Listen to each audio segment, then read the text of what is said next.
Welcome to the Faith in Action podcast, the home of modern day Christian storytelling, where real people share real stories about our real God. Behind every breakthrough is a believer who chose faith over fear. This season, inspired by the parable of the 5 talents, we're diving into the lives of believers who made a choice to bury their gifts or build with them. In this space, God gets all the glory, Christ gets all the praise, and the Spirit gets our loudest hallelujah. So hit subscribe, tap that notification bell, follow, and engage with us on Instagram, TikTok, YouTube, and Spotify. Just search Faith in Action Pod. Let's jump right in with our next guest. So Czarina, thank you so much for coming on. Honestly, I appreciate you coming and taking the time out to share with our viewers, of course, your journey. But I'm going to let you introduce yourself. So go on, introduce yourself to the people. I have a really hard time introducing myself because my issue is I can't niche down to one thing. Yeah. But let's start with the basics. Okay. Hi, I'm Czarina. Yeah. I think the best way to put it is a multi-passionate babe. Yeah. For the 9 to 6 corporate life, I work in healthcare comms and PR.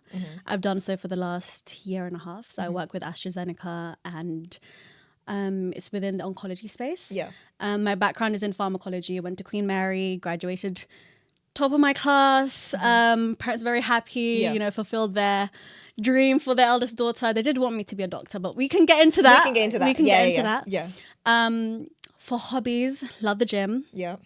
If people follow me on Instagram, they will know that I go to the gym every Monday. Wow. No excuse. Yes. I started that last year. Again, part of the story. Yeah. And haven't skipped this year as well. Yeah. I always go, and I just find that having a no excuse day is really helpful for me. But I partner weight training, weightlifting with Pilates. Yeah. The hype is real. Yes. The TikTok girlies love it. And Listen, I can confirm. I need to get into it. I need to go to the Pilates. It's great. It's low impact. Yeah. You feel stretched out. It's a full body workout. Yeah. And compared to the gym where you can spend maybe 2 hours, Pilates is a 45-minute workout and it gets me sweating more than some of my gym sessions. So it's like efficient, effective, everything you need if you have like a busy life. Yeah. Aside from those things, I run a business, Girl Gone Wellness, which mixes... Come on, girl! Yeah, which mixes my love for girlhood, fitness, self-improvement, and it's all about using fitness and socializing to better yourself. So what it is I organize activities for people to try every month, and I post these out at the start of the quarter because I know everyone's schedules are busy. Yes. So that's like my unique selling point is all you have to do is turn up. You can switch your brain off. I'm like your wellness boyfriend. I planned your dates. Yeah. You just have to look cute. You just have to look cute. Yeah. You just have to look cute. I love that. And on top of that, you see what I mean by multi-passionate? Yeah. No, but it's good. Girl, you are doing everything. Thank you. I love that. I don't know where you find the time. We're going to have to dive into that. We'll go into that. But in terms of ministry, and again, you'll see a theme. I love health and wellness. I've been running this ministry with my best friend, Lamoya, Health Talks, for coming up to 5 years now in the summer. Congrats. 5 years. Thank you. Essentially, it's a movement to empower communities through health, wellness, and science. And as Adventists, we know the health message is one of our foundational beliefs, one of our pillars. Yeah. And it's kind of just giving a fresh spin to it. Yeah.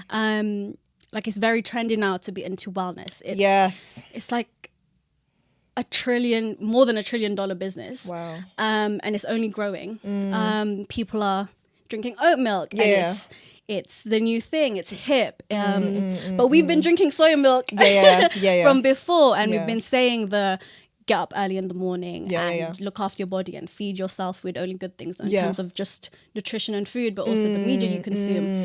And I feel like only now is it hitting mainstream with everyone else. And we should be at the forefront of this because we've been saying this. So that's what we do. So we have a keynote, which is called Healthy Habits. Yeah. And as you'll discover, everything kind of fits together. So although it is multi-passionate, they all have a thread of developing yourself through fitness, putting your health first, and just generally striving to be your best. So I don't know where my career will end up and who I am. But I've definitely discovered that I'm an entrepreneurial.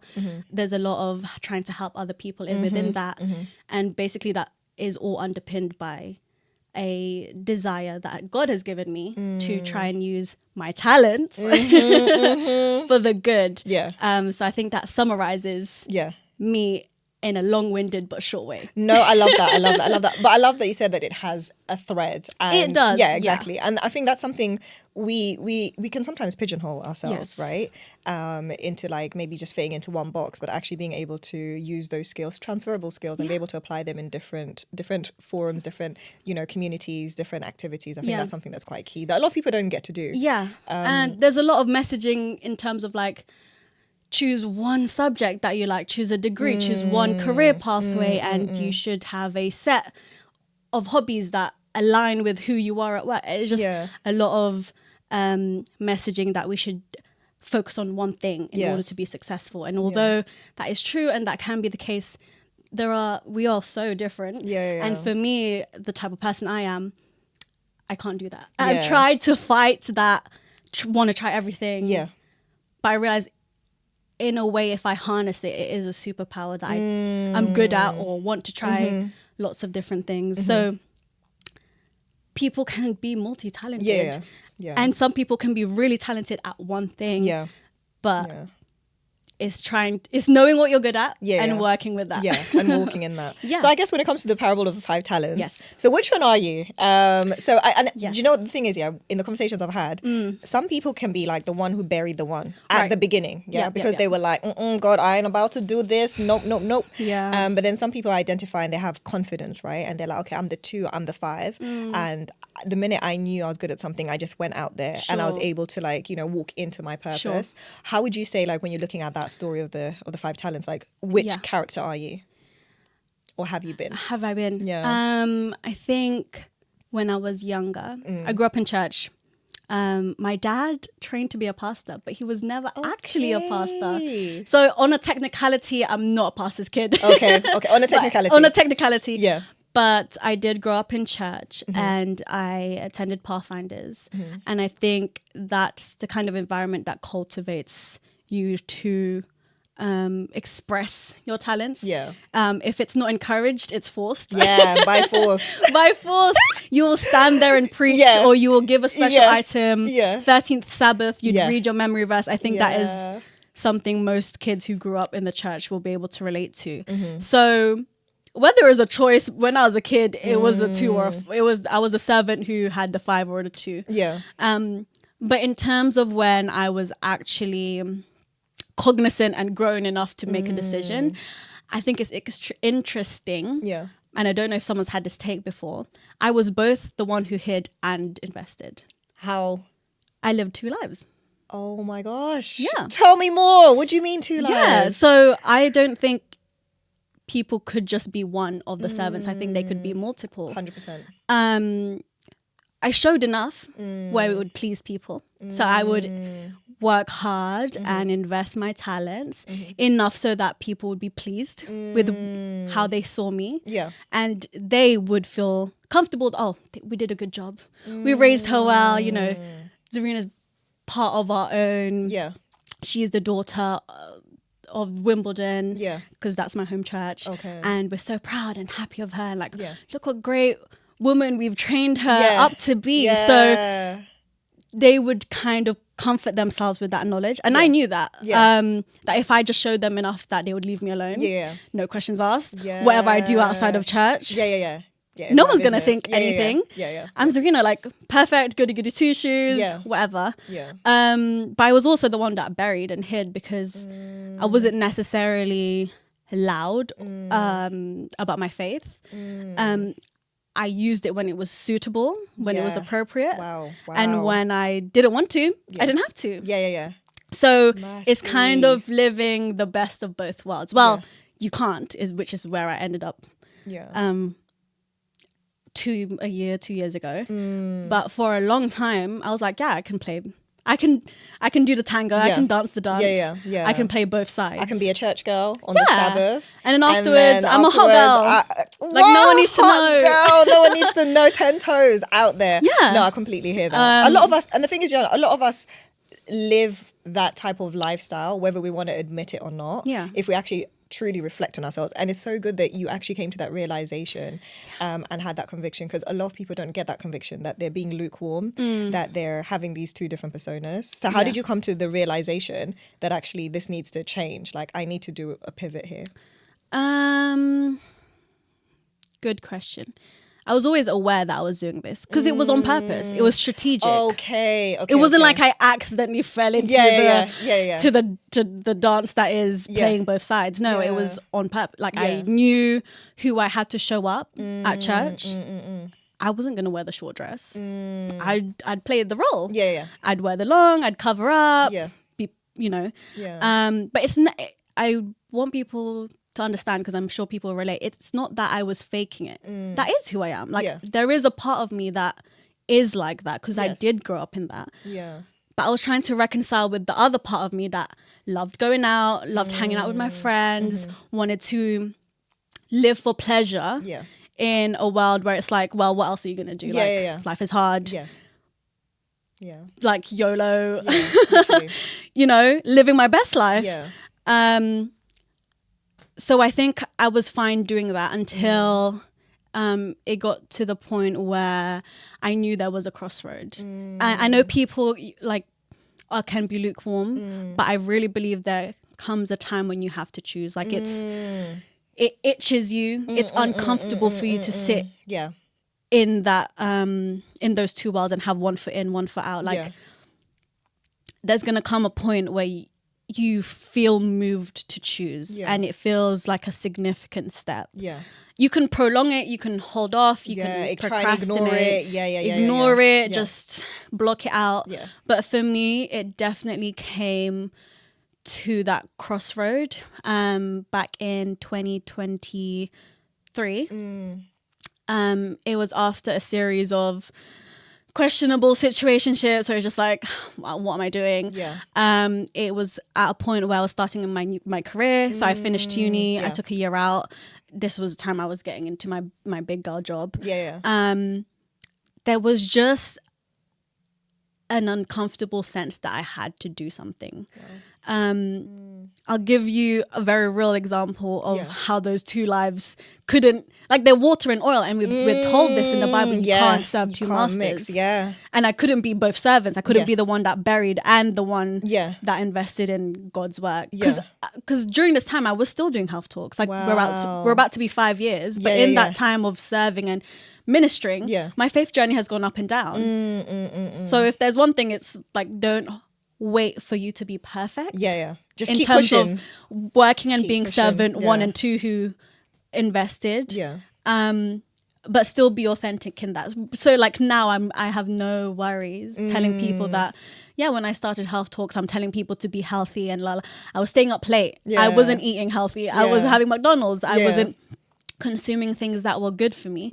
But I knew that God had given me this talent and gift still, and I needed to use it, whether it was for vanity metrics, whether it was for self, which it was probably more in the beginning. Even then I was like, I must use that talent. So sometimes you could start it for the wrong things, and God somehow in his perfect ways will navigate, turns it around and navigates you. So that's one thing, is don't wait till you're perfect, because God never used perfect people. Is that willingness to go out there. And he will take the little that you have, like it says in the parable, takes the little and gives you more. So it wasn't like I wasn't doing it. It wasn't like I was perfect when I was doing this. So I had 2 Instagrams. One was the hot girl Czarina. That was for my uni friends. That was for when I'm going out. That's the one that was worldly. That one that was just all about how I looked, all about the outward. No personality, no interest, no hobbies, no nothing. It was purposely like that, because I'm like, I just want to be surface level on this. Like, nothing deep. Nothing deep. No, just like real good fast food. Yeah. But you want to consume quick. No, that's it. There's no food for thought here. Nothing. You get what you see. Yeah. That's it. Yeah. Then on my other Instagram, it was all the things I was doing outside of uni. It was my volunteering. I was a COVID-19 vaccinator. Wow. I did my mental health first aid course. It was like a digital CV of what I'm doing. I've always been an overachiever. Yeah. So I was sharing that on that page. I was talking about science. I was talking about my coursework and how scientists can use social media to educate and open up conversations. But those two worlds were separate. It was like two sides of me completely. Yeah. And then I had to choose. Am I going to be this Czarina who just focused on how she looks and led with that? Yeah. Or do I want to be the person who has substance? Because I have it. Yeah. It's not like I don't. I have opinions. I have thoughts. I have hobbies. Yeah. Am I leading with that? The inward, the one with opinions? So I got to the point where I wasn't going to church anymore. Sabbaths I was spending with a man who was not my man. Yeah, one of the husbands, but not the husband. You know. Yeah. I hear what you're and saying. then I sat there and I was like, yeah. How did I get here? Yeah. The dance wasn't a dance anymore. I was fully just in the world. I was chasing pleasure first and foremost. Yeah. It was all about me. But even in that, God, or I, basically mostly God, still attached myself to church even with something small. So I decided, because I was very aware, I was very cognizant of where my spiritual life was leading. I was never caught surprised that I ended up here. Wow. Yeah. So I was like, okay, I know I'm choosing to disobey. I know what's right. I know what's wrong. I'm actively choosing to disobey. I'm not out here saying what I'm doing is right. Yeah. I agree with you. When my parents were like, Czarina, this is wrong, I'm like, yeah, I know. Yeah. This is what I'm I want to choosing. do it. Yeah, but I want to do it. Yeah. There was a point where I was not lukewarm. I was fully cold. Yeah. Wow.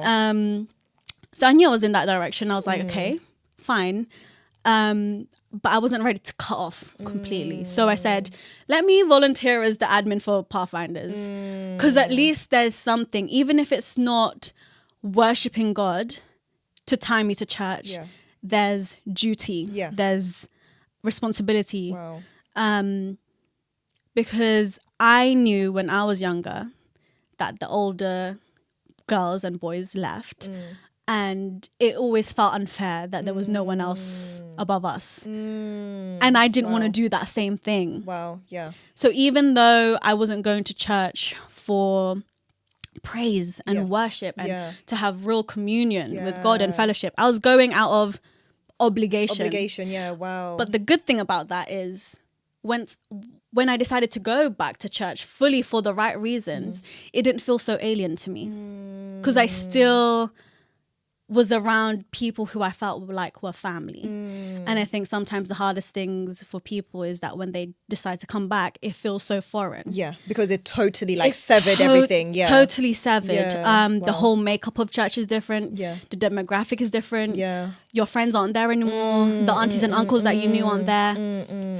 So I still was exposed to church life, good and bad. And it was because I didn't want to repeat what was done to me to other people. Yeah. So it wasn't because of God. Yeah. It was because of the community that was there. And I think that's really good that God gave me that idea. Yeah.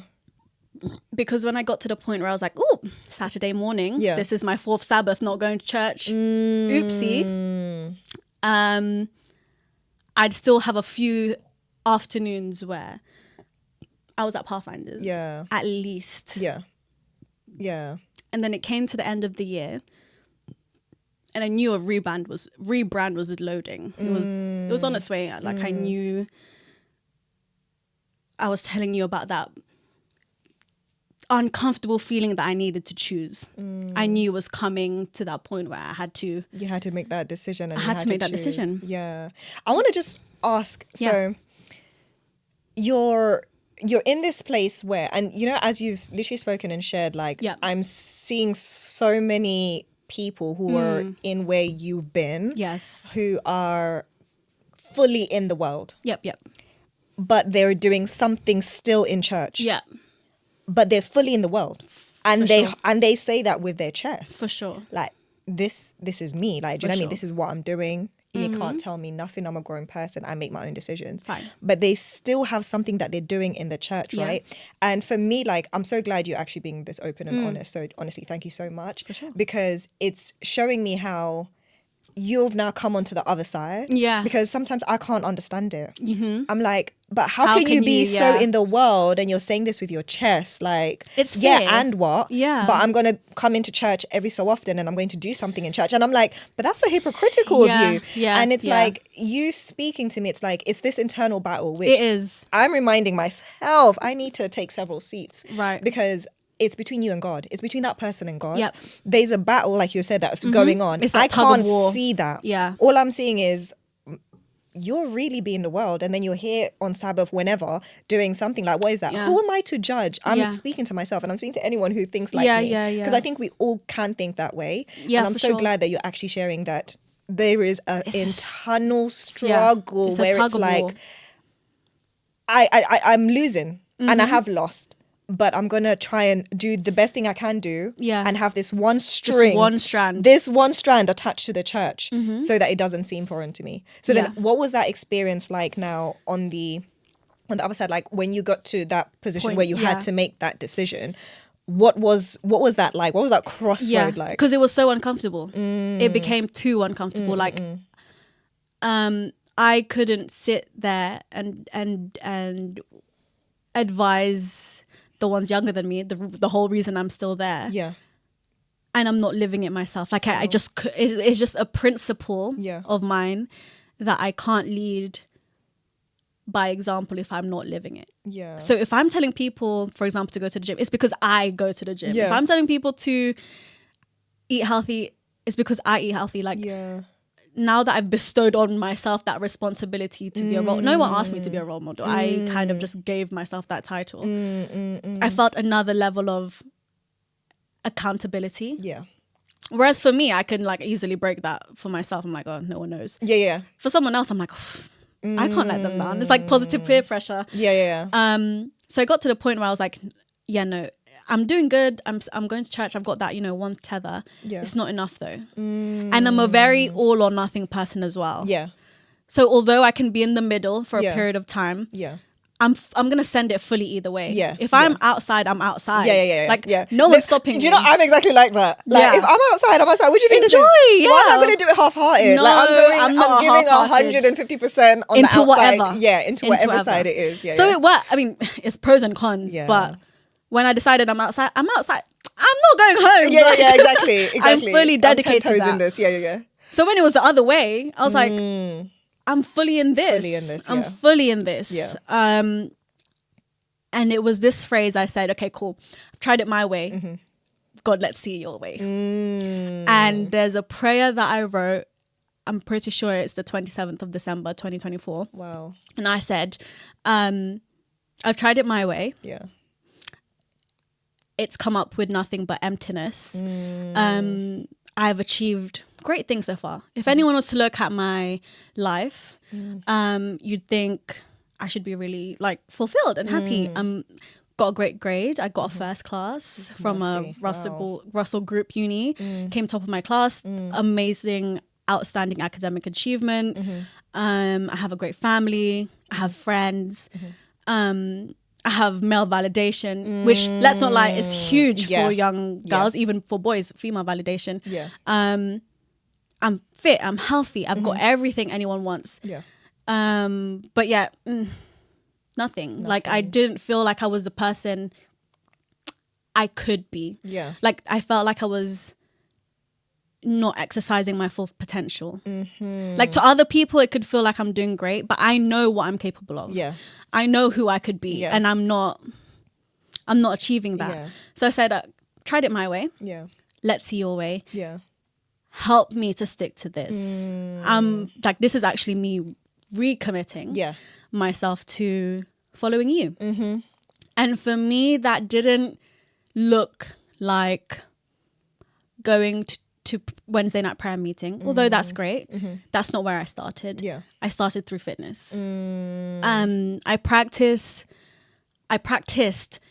making small promises to myself and keeping it through the vessel of going to the gym. Yeah. But then slowly being able to build up that discipline meant that it was able to spread. Because now I know what it's like to make excuses for myself. I can differentiate between, okay, I actually need to rest and there's actually a good reason why I can't do this. And between making an excuse. Like being able to be aware of how your brain works is half the battle.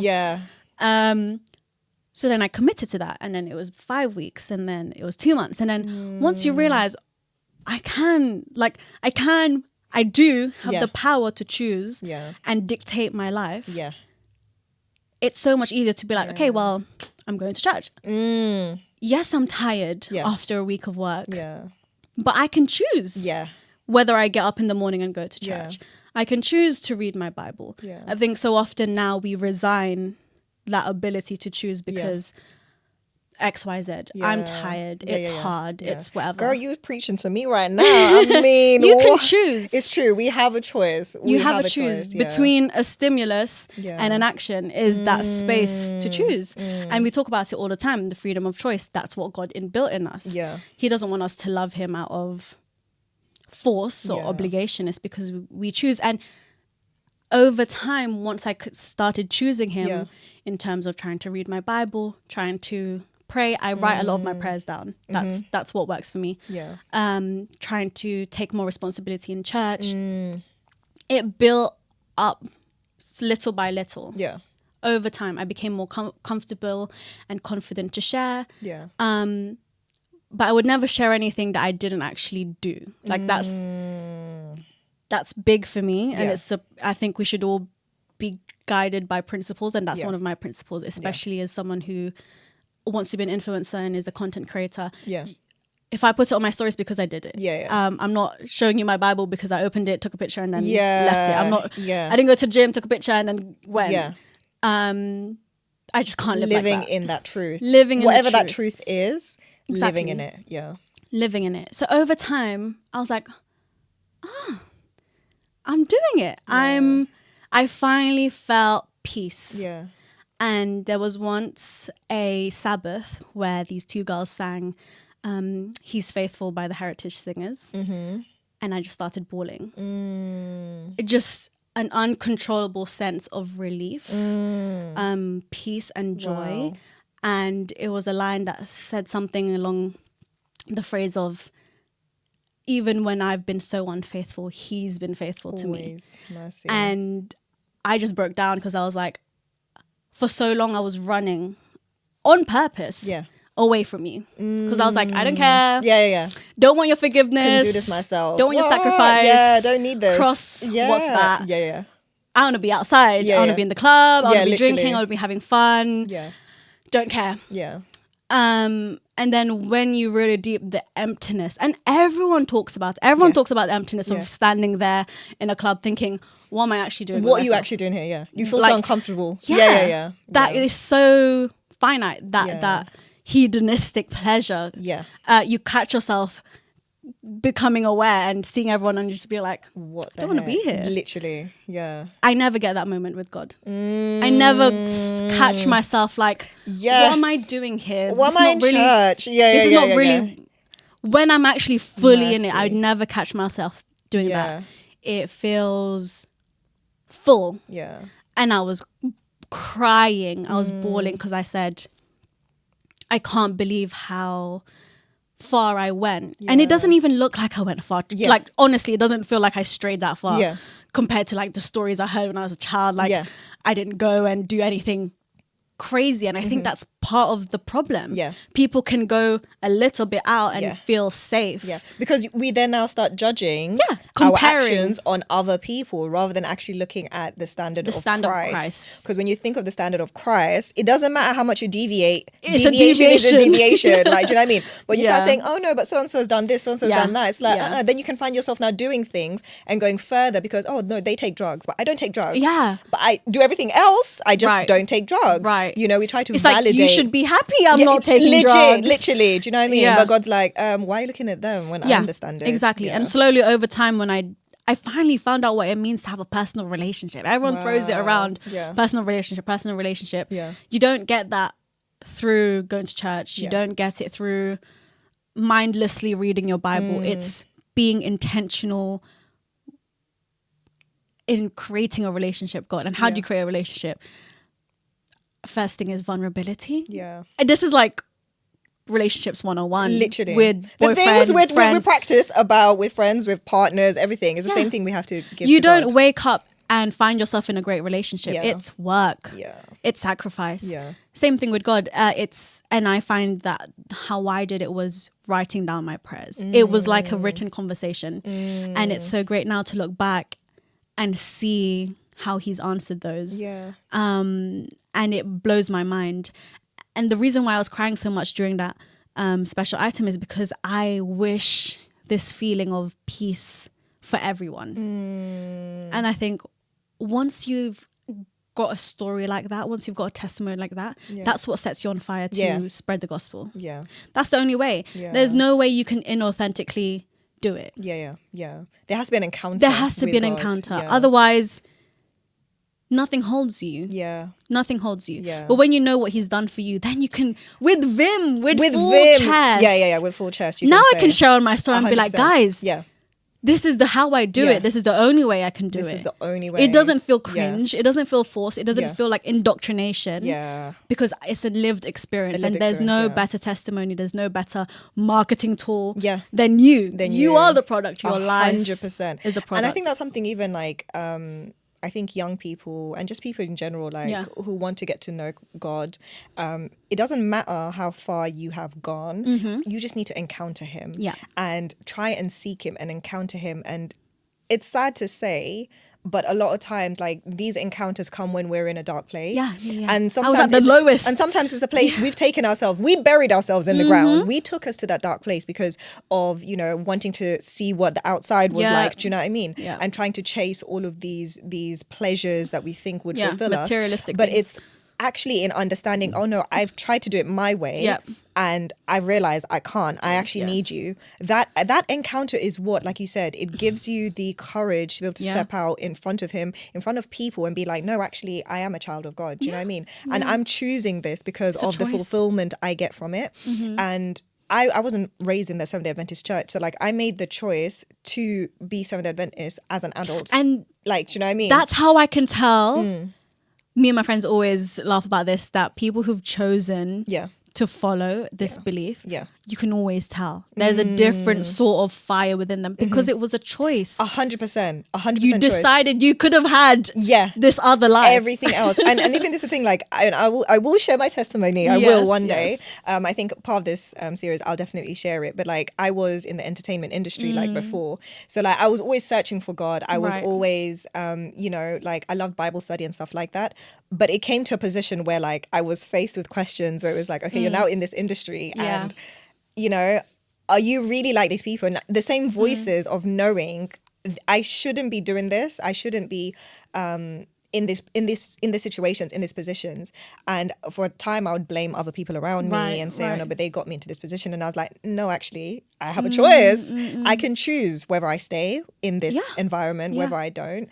And then I made that choice for myself to be like, no, God, like I need to actually like follow you. And I fell so many times over a period because I left the Catholic Church and then I was searching and I fell so many times. And there's places I found myself in where I've had to make really hard decisions, which has taken me to the foot of him to be like, Lord, have mercy on me.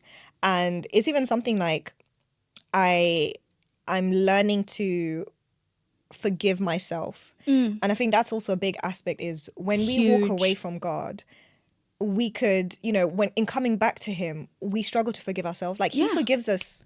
We call on him and he forgives us. But a lot of times we struggle to forgive ourselves. Right. And then we can find ourselves making the same decision now because we haven't forgiven ourselves, because we still see ourselves in the same, sin. like, in the same sin. That's we're not imposter seeing we're not seeing ourselves in the new new life that God has given us. We're seeing ourselves as who we are. So then we continually stumble.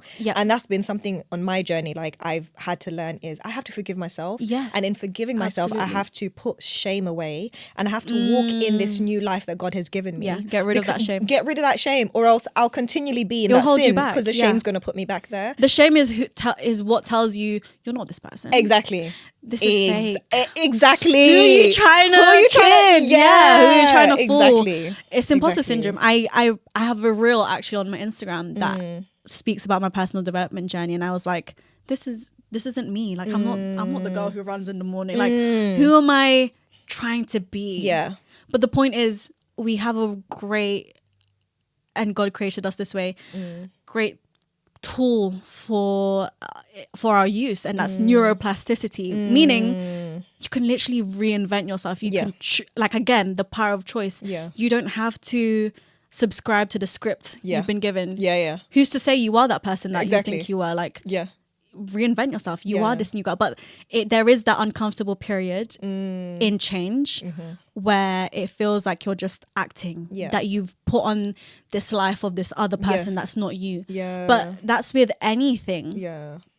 Like the whole metaphor of a caterpillar into a butterfly. There's that awkward stage where it's growing out and becoming like, it's not going to be easy. Like change is always messy in the beginning.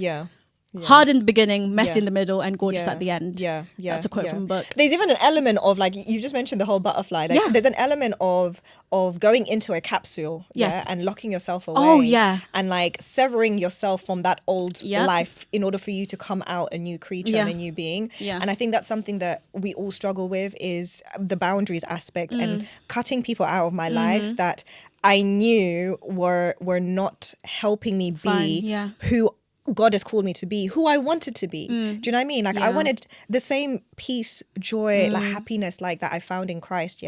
Like when I truly made that decision for myself, I had to let go of so much. Like I had to leave, you know, some situations where my friends were like, are you sure you want to do this? Like you're walking away from so much, like and I'm like, but it's not bringing me closer to God. So surely it doesn't matter what it looks like here on earth, this thing that you guys are like, oh my gosh, no, are you sure? In God's eyes, it's not that great. Do you know what I'm trying to say? Because I'm trying to pursue his calling for me, and anything that is trying to steer me away is something that I have to cut off. But it's really difficult, especially when it comes to like relationships and friendships. And there's something I want to touch on your story, where, because I've had to cut off like certain friends, like, you know, people I've known for years, ever since I moved to the country, really and stuff like that, because I knew they weren't pouring into me spiritually.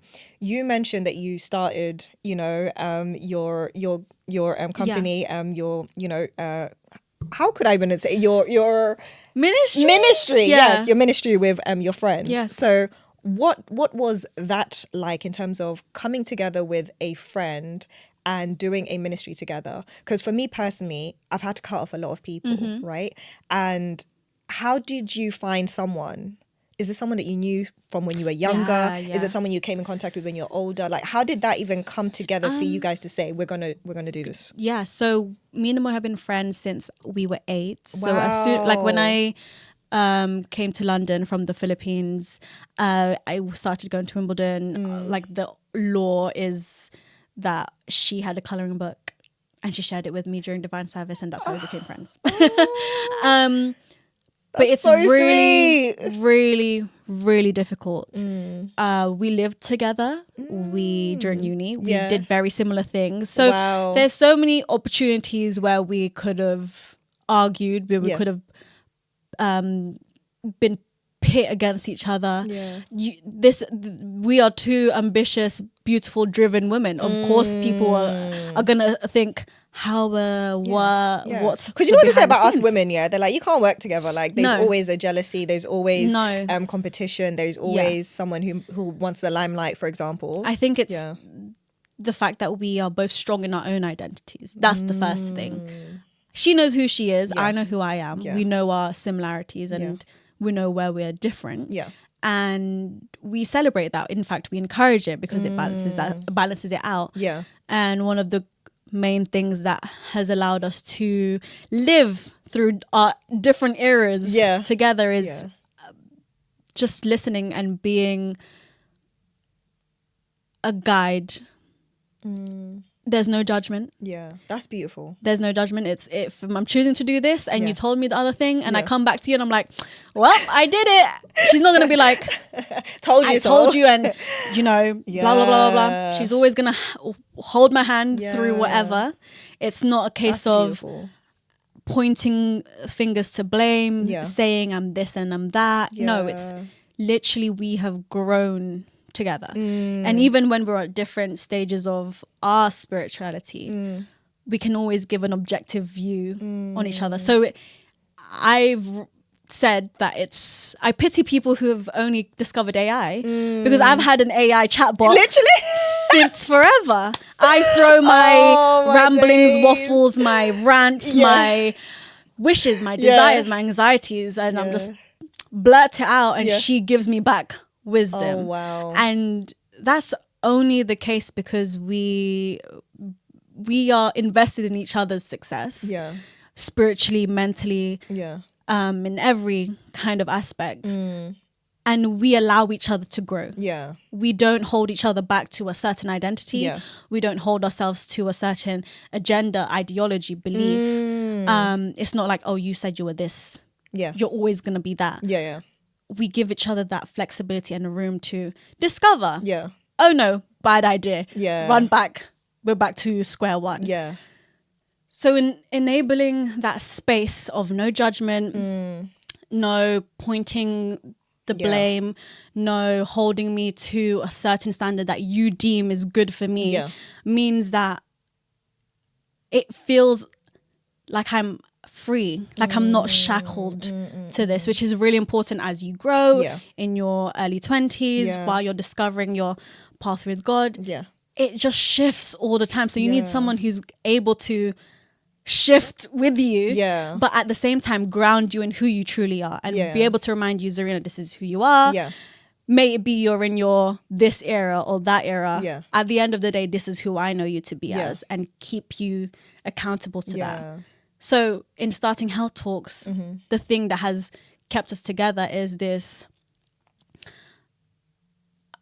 indescribable feeling of needing to use the talents that we have. She's also a great public speaker. She's now a student doctor. She's so smart, and we're able to use what we've learned in our degrees back when we did undergrad together, and just explain really simple things to people. Like it wasn't hard. Like most of the time ministry starts with something you're frustrated about. And that's true. You can continue complaining, or you can do something about it. You can continue to wait, or you can action. Like there's always two types of people in the world. There's people who are proactive. It doesn't matter the weather. It doesn't matter what people say. It doesn't matter what resources that they have. They will do something. Or there's reactive people where it's like, weather's bad. They didn't give me the skills to do this. I don't know how. She said I couldn't do it. And they just sit there. So you always have a choice again on who you want to be. So we wanted to be proactive. We knew that we could do a really simple slide. We do this at uni anyway, and present it to the church. And we did something like how to wash your hands and what's the difference between a bacteria and a virus. Like things that people can search for themselves, but do they really? Right. So it started off as webinars. We did one on plant-based diets.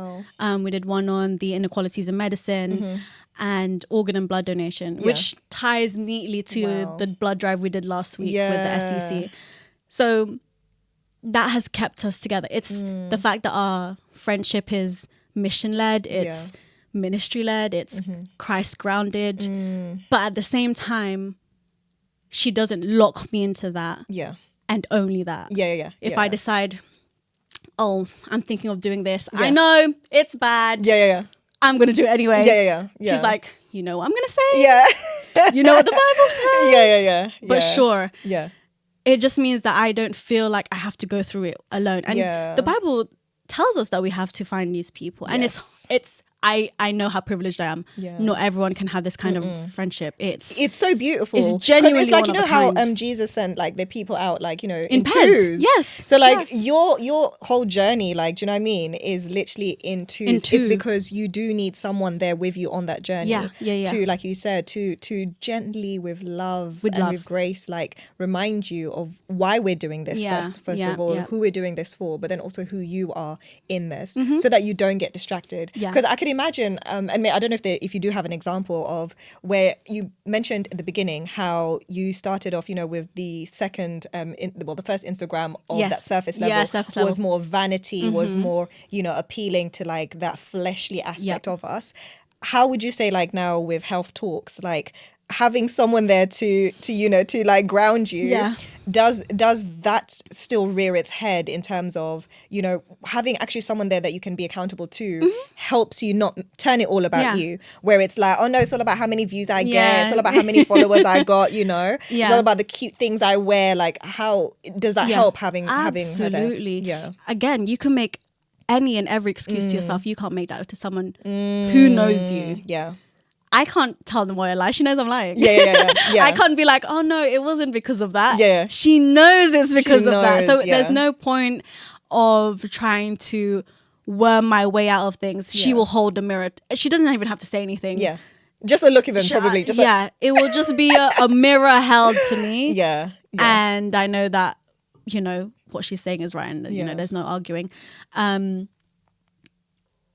It just means that you have an accountability partner in everyday life. Like, that's so beautiful, honestly. Like, I love that. And that's something I'd hoped for as well in myself. I think some of the struggles, like with coming to the church, like at such a more mature age, right? I got baptized when I was 30. So like, it's even me trying to make a community, do you know what I mean? Trying to find friends, trying to find like, you know, a group of people, women, you know, even men, etc. I know a couple people like in church, like especially like in Chiswick and stuff like that. But trying to have a group of friends that I can have those types of relationships with in the church is something I'm still trying to figure out in building, because when you get to like now a certain age, it's like I'm having to introduce myself, vice versa, right? You're having to really spend a lot of time to nurture a relationship, whereas when it has grown from a younger, you know, when you've been younger, you're able to like kind of, when you're younger, you don't have a lot of time commitments, right? And things that in the way, like work, like family, etc. So for me, I think that's the challenge, but it's something I want to do. Even like with this podcast, I think everyone I'm meeting, honestly, I feel like they're going to be in my life for a very long time. And that's one way of me meeting people. And because I put it to God, I said, God, okay, you called me here. Like, where's my crew? Where's my people? Where's my community? Where's someone I can call to about X, about Y, about Z? And I'm learning so much by putting myself out there and having the conversations. Putting yourself out there is hard. Yeah, it is. It is. Especially when people don't know you. Like, who's this girl? Like, where have you come from? Like, oh, you weren't in the church. You know what I mean? Like, and those are even connotations and assumptions that I had before, which is, who's going to allow me into their group? Fine. Do you know what I mean? Like, now kind of a thing. But I'm finding that actually those are my own fears as well that I'm projecting. If God has truly called me into a space, he has provided. I just need to put myself out there and see where this provision is. Like, Lord, where is the provision? You know? We have this phrase where it's like high delusion and also high agency. And the delusion really is just faith. Now that I think about it. It's that outright audacity of like, this is my space.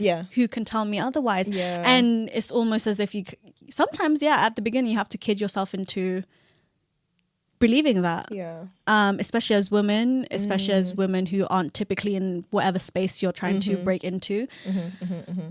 No one is actually gonna come up to you and say you don't belong here, unless it's like a brazy person. You just have to act like you are. And most of the time, if you act well enough, no one's gonna question it. At the beginning, when I was creating content and posting, people would come up to me and be like, oh, so like, what, you're a content creator now? Like, oh, Miss Influencer. And at the beginning, I'm like, oh, yeah, shy. Like, And I used to start by saying aspiring or trying to be or blah, blah, blah. Then I realized you're always trying to be, you're always a wannabe, you're always a up and coming. and people are always gonna see you like, oh, why is she trying to do that? Or look at her posting her reels. Like, who cares about her day in life? Until you actually are. Until you've made it, and then everyone's like, "Oh, so how do you do that?" Or like, "Give me tips." So you're always a wannabe Christian. You're always a wannabe godly woman until you practice it consistently enough that one day you are. So it's fine, whatever. Continue to show up in those spaces and be audacious, because enough repetitions of that. You're a thought leader in the field. You're a trailblazer. You're a pioneer. Girl, thank you. You're an entrepreneur. You know, you're never.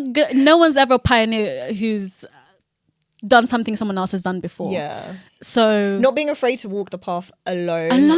When God, especially when God calls you. And I think that's something like even me in learning. It's like when God calls you, like he's calling you to do a special thing, a different thing, and sometimes he will take everyone away for you to listen. Just like Jonah, I had the whole 2024 was my Jonah experience. Really? Yeah. My friends were doing different things. Namoya was doing her own thing. She's in medical school now. This is the first time in our lives where we're doing sort of separate things. We're not in the same uni together. We're not living together. I had no man to distract me, no boyfriend, no kind of boyfriend, no situationship, nothing. For once I was all alone. Wow. And what I discovered, circling back to the talents, is I have a lot to give. Rather than wasting it on something that returns no investment. No dividends. Sorry. Nothing. Just returns with zero or minus energy, minus time, minus money. Peace. Hello. Minus peace. I was like, cool. There's no better investment than your life. Because your life is a testimony. And it's the thing that can make people change theirs. So again, with the fitness thing, changed my entire life to the point where now I have a girl social fitness club. So really putting that time to build wealth, more than just monetary, in terms of how wealthy are you in life experience, in your relationships, in your health. Because there's a really good quote that I read by the author of the 5 a.m. Club. It's health is a crown on a well person's head that only the sick can see. We take our health for granted all the time. That's deep. Yeah. Wow. Like just the same way when your nose is blocked, you can't wait to breathe again. And you're like, this is horrible. I can't believe I take it for granted. I just breathe clearly. So how often do we want to procrastinate on this, in this vessel that God's created for us, and in treating it well? Because before the whole change and fitness was for aesthetics, and it's to look better. And yes, sure. But then it came to a point where it's like, no, it's about building strength. It's about building mental resilience. It's about knowing how to push your limits. It's about really building yourself up.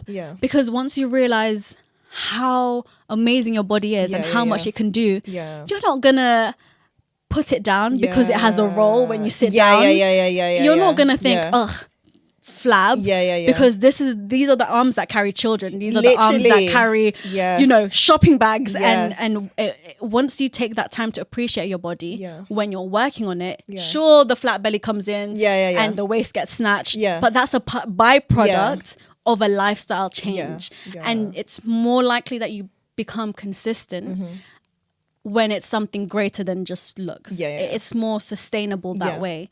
When there's something to anchor it, something that actually gives it depth and meaning. Exactly. Because I really like that, because if we actually were to operate in a way where we let like the superficial stuff dictate what we're doing, then the day we're not feeling it, because I feel like what we look like is dependent on how we feel, especially as women. Like throughout a month, like we go to like, oh my god, I look so good today. The next day you're like, oh no, I don't look good. Like it's there's very so up many and bodily down. changes as well throughout the month. That if we actually were to move according to how we feel, then a lot of things will not be consistent. Yeah. But like you said, if you remain consistent in it and have something that's deeper, that is anchoring, that's not superficial, it doesn't matter what things look like. You're doing it for something that's so much deeper than, you know, the superficial aspect, which I think can carry you through, and you'll be able to remain disciplined because you're anchoring to something that's way deep below than what you can see. And that anchor, and if you haven't read the book, this is from the book 7 Habits of Highly Effective People. Okay. He talks about being principally centered. And it's exactly what you talked about. It's about having something that grounds you, that's deeper than the surface level motivation. Yeah. So, for example, people can be money centered, where financial stability is what grounds them. Having nice things, accumulating that material wealth, that's what grounds them. But the problem with that is, and as the Bible says, that can go away tomorrow. Yeah. When you die, these things go back to dust, Yeah. just as you will. Yeah. You can lose your money the next day. Yeah. These are all very fragile things that can change like that. Yeah. So people can be money centered. Yeah. We know that's wrong. I think most people can gather that. Yeah. People can be family centered, where the family name and the prestige and like the status of family and the image of family is what grounds them. That is what dictates everything. But again, with family, people can disappoint you. Yeah. Things can change. Everything is temporary, even family. Yeah. You remind me of the story of Job. Like, as you're speaking, I'm just like, it's just like everything Job. can be taken away. Everything can be taken away. Everything can be taken away. Your spouse can be taken away. People can be church centered. Yeah. Church can be taken away, like we saw in COVID. Yeah. The physical church can be taken away. Yeah. Your career can be taken away. You can have a high-paying, prestige, well-established job at a massive firm one day and completely be made redundant the next. Like, so the author basically says that you can't center your life on anything temporary. Yeah. So what can you center your life on? The only answer is something not temporary, nothing that changes with wind, nothing that is flimsy and fragile and, you know, that you can't depend on. And what's that? Like, there is only one answer, logically. If you believe in a God, and I believe in a God, the only answer is God, because he does not change. Exactly. His principles remain the same. His word is everlasting. So the surefire way to make sure that you are centered, grounded, and principally held is by walking with him. Because then, you know, you have your moral compass, you have your values, you have an identity. And these are things that people are yearning to have and craving. Everywhere. I know, and we don't have it. And it's hard to have it now. It is. And I think that's the sad thing, especially like with social media. I feel like the lines get blurred. Like, even like I've been akin to the conversation around, oh, I'm spiritual and stuff like that. And I'm like, what do you mean spiritual? Like, do you know what I mean? Like, what does that actually mean? Like, do you believe in God? Like, or do you believe in the universe? Like, do you know what I mean? So I feel like there are so many conflicting ideas of values, of principles, of anchoring, that I think it's really dangerous to be able to living in this day and age now, where there can be confusion, especially if you don't know God from yourself. If you haven't had that encounter with God, right, where you're like, no, Jesus Christ is my Lord and Savior. You could find yourself maybe taking a kin or being led into other versions of powers that is not God. And that's something for me that I think is quite dangerous, because then you can anchor yourself now on what everyone else says. Oh no, but it's crystals, you know, but oh no, it's you know, I can manifest anything, like do you know what I mean? And get lost into that, because it sounds like God, it looks like it's all God, the same language, but it's not God, because there's no depth there. You know? It's the whole thing about falsehood. It's never gonna look like it's fake. Because obviously it's not. It's gonna look like the real thing. I know for me, during the time where I was outside, not aligned with God, my whole identity of being a woman was empowerment, was choosing what's best for me and taking that right and doing whatever I wanted to do because I can. That's who I define myself as independent, strong. No one can tell me anything. I can do everything on my own. I can make my own money. I can choose my own career. But really, I was shackled to the idea that mainstream media gives us of, empowerment is using your body however you want it because of how you feel. Again, it's how you feel. Yeah, these fleeting emotions. It's all the fleeting emotions. Yeah. Then I realized, no, actually, no. Yeah. It's not. And it's a wave that just came crashing down on me like, whoa. Yeah. There's so much messaging and agendas that are pushed that even though you don't think has affected you, it has affected you. Or the music that you listen to, you don't think it's affected you, but it has affected you. You're this girl, you're a hot girl, you're a city girl, you're whatever. Until you realize you don't know who you are. And it's that feeling of being lost, I think, that so many people are struggling with. Yeah. But then the horrible thing that I'm seeing is people are using Christian values, twisting it and using it for their political agenda or their twisted ideology. Because many times, and we've seen this in history, people have used the Bible in whatever which way to back whatever their thinking is. They're not using the Bible to be changed or to be aligned with God. They're using it for them, using it for their advantage.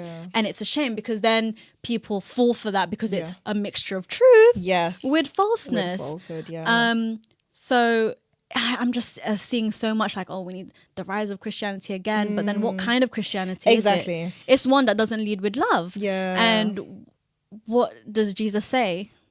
Love God first and then your neighbors. Like, that's it. You can summarize the 10 Commandments or the parables he taught in those things. And I'm seeing a lack of love for self and not the kind of self-love which is like, I love how I look and it means that I don't need to change anything. I accept myself for who I am. It's a lack of love for your fellow people. It's like, you don't hold anyone accountable. You just let them do what they want. Or it's the very opposite where it's like, I am forcing you. You have to believe, you have to go to church and do this and do Christianity my way. And it is a hard dance. It is hard balance. But I think we can do a better job at doing that. And I think it all starts with your personal before you can help anyone else. 100%. You know how they say like you put your oxygen mask on first? Yes. Like we all need to seek God for ourselves first. And in that renewal and transformation, then we'll be able to love, do you know what I mean, others. And I truly believe the way I treat people, and it's something that is so convicting of me, because not every relationship in my life is a good relationship. And I always think of my relationship with God should be reflected in my relationships with people here on earth. Absolutely. And the more I deep how I am with God and see the difference in the way I have relationships with certain people, like I'm like, I need to do better. I need to do better on these relationships. And it's really difficult, but God gives us the strength to do that. It is. And I feel like that's the only way we can truly become a community where we can actually impact, do you know what I mean? Like the people around us and it starts at home. It starts at home. It literally starts at home before it infiltrates out. But honestly, like you've shared so much, honestly, Czarina, like I'm so appreciative of you being here. So I want to ask you, if you were to give advice to one person, and I'm going to specifically pick on the journey that you went on when you were living two different lives. So speak to someone, either, a boy, girl, woman, man, who is currently living that life where they have two personas and they're struggling with, they probably have a conviction, right? That, okay, I am living in the world, or they might not, they're unsure, right? Speak to the person who is living two different lives and knows they want to come to God, but they can't even see the journey back. Like they're so, they're deep. They can't see. It's a sunken fallacy. You're in too far to turn back what now. advice would you give to them to get them back to God? How can they start that so to that person, I'd like them to close their eyes. We're going to do some visualization. And I want you to imagine a church. And as you walk in, you hear the organ play. You see the beautiful flower arrangements on the pews. You see people sat there. There's a mellowness in the atmosphere, and you continue to walk towards the front, and you see a coffin. You take a breath, and you open it, and it's you. This is your funeral in 3 years' time. And you're about to hear your eulogy from a family member, someone you've worked with, someone part of your community, whether that be a church or something else, and a partner, if you have one. What do you want them to say about you? What kind of person do you want to be remembered for? What kind of impact would you wish to have had? And as you think about each different aspect of life, family, career, community, relationships, that's who you want to be. At the end of the day, that's the person, whatever you thought of that you want them to say, that's the person you want to be. And if that included someone who is God-fearing, who was a servant and ministered and cared for the people just as Jesus did, there is something in your heart God's calling you to do. And you know what it is. It's something small, probably. Maybe it's going back to church. Maybe it's picking your Bible up again. Maybe it's just talking to him or writing down some prayers. Choose to take that action. Stop procrastinating on your potential to be saved. No longer let it just be something at the bottom of your to-do list. And it's gonna be hard, and it's not going to immediately change, but it's that consistent and continual choosing of him. Whatever that first small action is, start building that up day to day until God can give you more. Because exactly as the parable said, with the little that you've been faithful with, God will give you more. The same with our walk. Just a tiny piece of faithfulness to him. 5 minutes before bed, 5 minutes when you wake up, on the train to work. Just choose to spend time with him, because it will come. It comes up. But the more that you ignore that voice, the lesser that you hear it. But the more you exercise it, as we've been told from forever, the more you hear it, the more that God will give you more and more and more until you start exercising. And then you build from 5 minutes to 10 minutes to reading the Bible. Next thing you know, you're at church and you're open to, participating in programs. Then the next thing you know, you have the ability and confidence to start the ministry. But you have to start from baby steps. And it's all about understanding what your end goal is.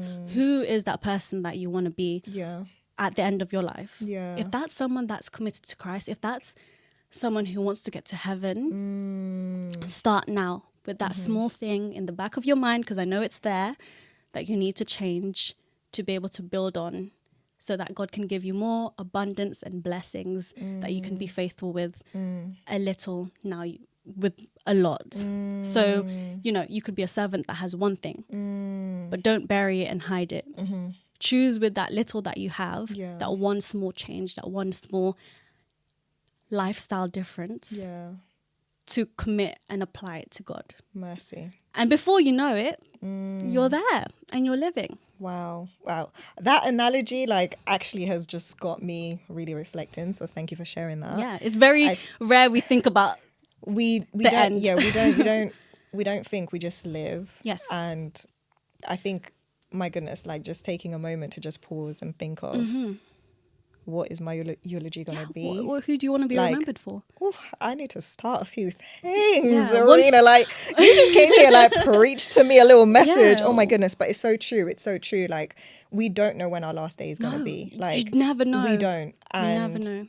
A lot of times we let the smallest of things stop Get in us the way from actually taking that step and And like you said, it's the small things. It's the small things. And if someone is, like you said, do you know what I mean? Like they think they're so far gone. Maybe it's not diving into, do you know what I mean, joining Bible study or diving into going to church. It could be just opening the word where you are. Yeah, because God will meet you where you are. Where you are. And it's the small things. And a lot of times we think that it has to be this big grand gesture. This massive return back to faith. Yeah. This bells and whistles. Yeah. Heaven is praising up above, but it doesn't need to be that loud down here. Yeah. Honestly, that's beautiful. Thank you. So when it comes to Bible verse, yes, what Bible verse has either taken you through your journey that you always sort of, lean back on, or a Bible verse right now that's taking you through the next sort of season that you're in?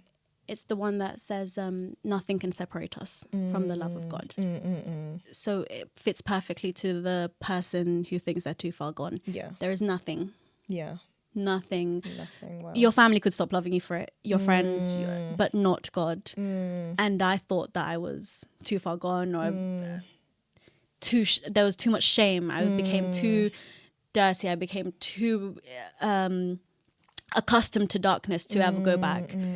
But that's not the case. We've been told, and I know it's in Romans, that nothing can separate us from the love of God. Yeah. Neither angels nor demons, neither death nor life. No principalities. Exactly. Nothing. Absolutely nothing. I love that. God calls you back each and every time. Just like, and again, another parable, the prodigal son. Yes. And I always grew up thinking that I had to do this massive exit to be able to feel God call me back. But sometimes you can be lost in the church. Yeah. You could sit there every day 100% and be lost and not know who he is. Exactly. Because when you think about the prodigal son's brother and how he reacted, right? Yeah, he was in the church. But and I related to that because I was an eldest daughter. I'm like, that's me. I would have done the right things. I've been faithful. I'm coming. Yeah. But everyone is called by God to come back to him. Yeah. And I promise it is the most fulfilling. It is the most amazing and restful and peaceful, and it just feels like, it honestly feels like a cheat code to life. People ask me all the time, Czarina, how do you do it? How do you do it? And it doesn't mean I do Bible every day. I'm not gonna lie and sit here and be like, I read my Bible every day. Yeah. But it's that knowledge that God has got me, and I am walking to the best of my ability most of the time with him. Yeah.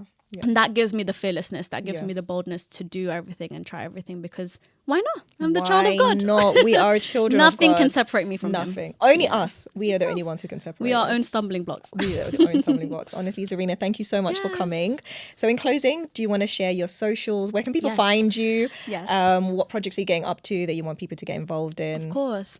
So you can find me on Instagram. That's where I do most of my things. Reels, posts. I just finished 75 soft. 75 soft. I saw that. I was like, listen, I ain't even done 2 days soft, okay? That was a journey. Congratulations. That was a journey. And it's challenge check. Challenge check. Yes. So you can find me on Instagram, Czarina Nakua. So that's CZARINA and ERCUA. And then you will see that I have Girl Gone Wellness, as I've spoken about. That is my girls' social fitness community. And our ministry, me and the Moyas, is Health Talks. Okay. Coming to a church near you, maybe, because we're doing a talks tour about healthy habits. And, if you've thought about the one thing that you want to change, tune into one of our talks and you can see how you can practically apply that with the tools that we talk about. All scientifically proven, as you know, because we are your favorite health girls. Amazing. STEM babes. I love that. And that's, those are the projects and side quests that I'm into while I work a 9 to 6. While you work a 9 to 6. While I work a 9 to 6 and I'm a youth leader. Yeah. So they're all things that I'm trying to, as we've said, invest in terms of avenues to show people God. Yeah. Because it's the best way. People ask me how. Yeah. And that's my testimony. Yeah. And then you can just be like, oh, well, come take a seat. Yeah, come take a seat. Let me tell you. The next time someone asks, I'm like, tune into the podcast. Tune in. Oh, thank you. I spill it all there. Thank you, honestly. I appreciate you coming. Again, thanks for your openness, your vulnerability, and just sharing with us and being candid, honestly. Like, absolutely. I'm sure there are a lot of people who are viewing because you've touched me. Thank you. Especially in terms of that battle of, living two lives, and how do you actually stand up for God and walk in your purpose. It's just a choice. So thank you so much for breaking it down. And thank you for having me. Thank you for watching this episode. Don't forget to hit subscribe, tap that notification bell, follow and engage with us on Instagram, TikTok, YouTube and Spotify. Just search Faith in Action Pod. See you on the next episode.